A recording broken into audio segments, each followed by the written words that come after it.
நம்ம சேனலில் வீடியோ போட்டோடனே உங்களுக்கு மெசேஜ் வரணும் அப்படின்னு நீங்கள் நினச்சிங்கன்னா ரைட் சைடில் இருக்கிற ரெட் கலர் சப்ஸ்கிரைப் பட்டனை ப்ரெஸ் பண்ணிக்கோங்க. அப்படியே பக்கத்தில் ஒரு பெல் சிம்பிள் வரும், அதையும் கிளிக் பண்ணிட்டீங்கன்னா உங்களுக்கு மெசேஜ் தவறாமல் வரும். சரி, வாங்க வீடியோக்குள்ளே போகலாம். முடிந்த அளவுக்கு இந்த வீடியோவை ஸ்கிப் பண்ணாம கடைசி வரைக்கும் நான் சொல்றது தெளிவா கேளுங்க, அப்பதான் நான் சொல்றது புரிய வரும். சரி, வாங்க நம்ம இப்ப இந்த வீடியோக்குள்ள போகலாம். ஒரு மிடில் கிளாஸ் ஃபேமிலி, அவரு தன்னோட 3 பசங்களுக்கும் கல்யாணம் பண்ணி கொடுத்துறாரு. அவருக்கு ஒரே பொண்ணு, அந்த பொண்ணுக்கும் கல்யாணம் பண்ணி கொடுத்துறாங்க. ஆக 3 பையன் ஒரு பொண்ணு. இப்படி 3 பையனுக்கும் கல்யாணம் பண்ணி கொடுத்துட்டு பொண்ணுக்கும் கல்யாணம் பண்ணி கொடுத்துட்டு சந்தோஷமா வாழ்க்கை நடத்திட்டு வந்துட்டு இருக்காங்க. திடீர்னு அவர் ஒரு நாள் இறந்து போயிடுறாரு. அவரோட மனைவி பயங்கரமா கதறி கதறி அழுதுகிட்டு இருக்காங்க. இப்போ 3 பசங்களும் பாத்தீங்கன்னா அப்பா முன்னாடி நின்று அழுதுகிட்டு இருக்காங்க. பொண்ணுக்கும் தகவல் சொல்லி அமுச்சு விட்டுறாங்க. பொண்ணும் வந்துருது. மொத்த ஃபேமிலியுமே பணத்தை எடுக்கிறதுக்காக காத்துக்கிட்டு இருக்காங்க.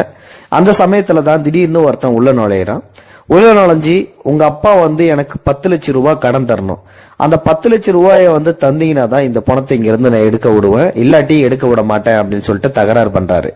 அப்ப அந்த 3 பசங்களும் என்ன சொல்றாங்க அப்படின்னா, இந்த மாதிரி விஷயம் எங்ககிட்ட எங்க அப்பா சொல்லவே இல்லை, 10 லட்சம் ரூபா உங்கள்கிட்ட கடன் வாங்கி இருக்கிறதா நீங்க பொய் சொல்றீங்க, எங்களால அந்த 10 லட்சம் ரூபா தரமாட்டோம், தர முடியாது, நீங்க என்ன வேணாலும் பண்ணிக்கங்க, நீங்க எங்க அப்பா கிட்ட எதுவும் கையெழுத்து போட்டு வாங்குனீங்களா அப்படின்னு சொல்லிட்டு கேட்கும்போது, இந்த மாதிரி நான் கையெழுத்துலாம் போட்டு எதுவும் கொடுக்கவில்லை, உங்க அப்பா மேல இருந்த நம்பிக்கையில தான் நான் கொடுத்தேன், அதனாலதான் நான் கேட்கறேன் போது அந்த 3 பசங்களும் தர முடியாதுன்னு சொல்லிட்டு இருக்காங்களாம். சுத்தி நிக்கிறவங்கள்ட்ட போயிட்டு கேட்கறாராம், ஐயா என்னோட 10 லட்சம் பணம் போயிடுச்சாட்டுக்கு, நீங்க தான் தயவு செஞ்சு இவங்கள்ட்ட பேசி வாங்கி கொடுக்கணும் அப்படின்னு சொல்லிட்டு சொல்ல, அந்த 3 பசங்களும் தர முடியாதுன்னு சொல்றாங்க. அவர் உங்ககிட்ட பணம் வாங்குறதுக்கு ஏதாவது ரசீதோ இல்லாட்டி ஏதாவது எழுதி வச்சிருக்கீங்களா, கொண்டாந்து காட்டுங்க, ஆதாரம் இருந்ததுன்னா சொல்லுங்க அப்படின்னு சொல்லிட்டு கேக்குறாங்க. அவரு நான் நம்பிக்கை மேல தான் கொடுத்தேன், நம்பிக்கையில அந்த காலத்துல எப்படி செய்யலும் அப்படின்னு சொல்லிட்டு இந்த மாதிரி சொல்லிக்கிட்டே இருக்க பதட்டம் அதிகமா நிலவுது. கடைசியா ஒரே ஒரு வரியா சொல்லிடுறாரு, இந்த இடத்த விட்டு நான் நவரணும்னா எனக்கு 10 லட்சம் ரூபாய் கொடுத்தா மட்டும்தான் இந்த இடத்த விட்டு நவருவேன், இல்லாட்டி பணத்தை எடுக்க விட மாட்டேன் அப்படின்னு சொல்ல, அந்த பசங்களும் அதே மாதிரி நீ என்ன வேணா பண்ணிக்க, நாங்க பணத்தை எடுக்கலனாலும் பரவாயில்ல, நாங்க 10 லட்சம் ரூபாய் பணத்தை எல்லாம் கொடுக்க முடியாது அப்படின்னு சொல்லிட்டு அப்படியே தகராறு பண்ணிட்டு இருக்காங்க.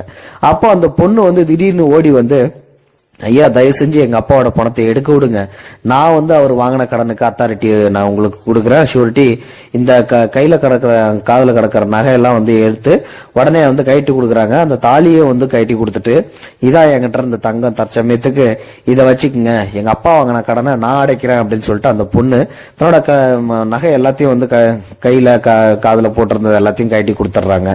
சோ அப்பதான் பாத்தீங்கன்னா அது அம்மா ஒரு நிமிஷம் நிறுத்துமா, உங்க அப்பா நான் என்கிட்ட 10 லட்சம் ரூபா கடன் வாங்கல, உங்க அப்பா கிட்ட தான் நான் வாங்கியிருந்தேன், அந்த 10 லட்சம் ரூபாய் திருப்பி கொடுக்க வந்தப்போ நான் திடீர்னு ஒரு நாள் இறந்து போவேன், அப்போ என் மேல யாரு அதிகமா பாசம் வச்சிருக்காங்களோ அவங்களுக்கு இந்த 10 லட்சம் ரூபாய் கொடுத்துருன்னு உங்க அப்பா தான்ப்பா என்கிட்ட சொல்லி வச்சாரு, அதனால தயவு செஞ்சு நீ இதாம்மா இந்த பணத்தை வாங்கிக்கணும்னு சொல்லிட்டு 10 லட்சம் ரூபாய் அந்த பொண்ணுகிட்ட ஒப்படைக்கிறாங்களாம்.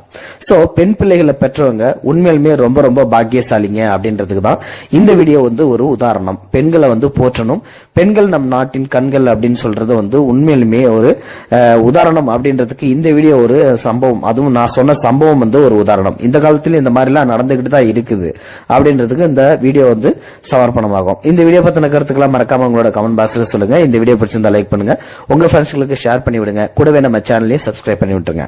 தேங்க்ஸ் ஃபார் வாட்சிங்.